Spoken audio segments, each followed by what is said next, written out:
এই সরকার, এই পুলিশ থাকার কোনো দরকার নেই। যারা অনুমতি দিতে পারে না, যারা একটা মিছিলে অনুমতি দিতে পারে না, যারা রামনবমীর র্যালি বার করার অনুমতি দিতে পারে না, তাহলে এই সরকার রেখে কি লাভ আছে?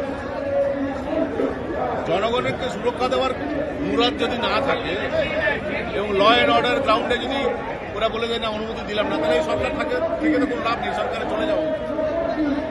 রামনবমীকে কেন্দ্র করে দেখা গিয়েছে যে ঈদের উৎসব রেডিওটা মুখ্যমন্ত্রী মমতা বন্দ্যোপাধ্যায় গিয়েছিলেন, সেখান থেকে তিনি বার্তা দিয়েছেন, বলছেন যে রামনবমীতে দাঙ্গা হতে পারে। তাহলে ওনার কাছে যদি আগাম খবর আছে, মুখ্যমন্ত্রী হিসেবে ওনার যা যা পদক্ষেপ নেওয়া হচ্ছে সেটা নেই। এই দাঙ্গা শব্দটি তো আর কেউ বলছে না, শুধুমাত্র মুখ্যমন্ত্রী বলছে। এই শব্দকে আমরা ঘৃণা করি, কিন্তু বারবার কেন এই দাঙ্গা দাঙ্গা বলে বলে আবার মানুষের মনে দাঙ্গা বসানো হচ্ছে, এই শব্দটি বসানো হচ্ছে, তার জবাব ওনাকে দিতে হবে। তিনি এমনটা বলছেন যে দাঙ্গা ধর্ম, দাঙ্গা ধর্ম বলবেন, সেই বিষয়ে কি বলবেন?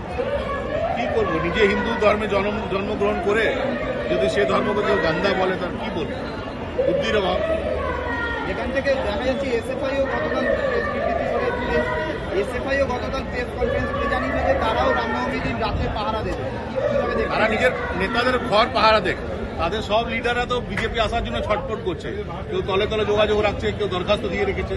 তারা যে গুটি কয়েক নেতা বেঁচে আছে, তারা দল ছেড়ে আবার বিজেপিতে না চলে আসে, তাদের ঘরটা পাহারা দিলে ভালো, সব রাস্তায় পাহারা দেওয়া দরকার।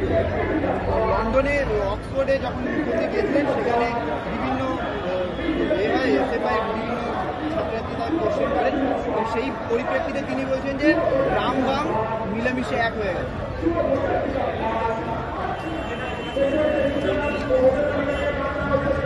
মুখ্যমন্ত্রীর এইসব বক্তব্য শুনে মনে হচ্ছে যে রাম বাম কি সব বলছেন। ওনার একটা ঝান্ডু বামের প্রয়োজন আছে, মাথা ব্যথা করছে, একটা ঝান্ডু বাম কিনে ওনাকে দিয়ে দেন, তাহলে এই ধরনের কথা বলবেন।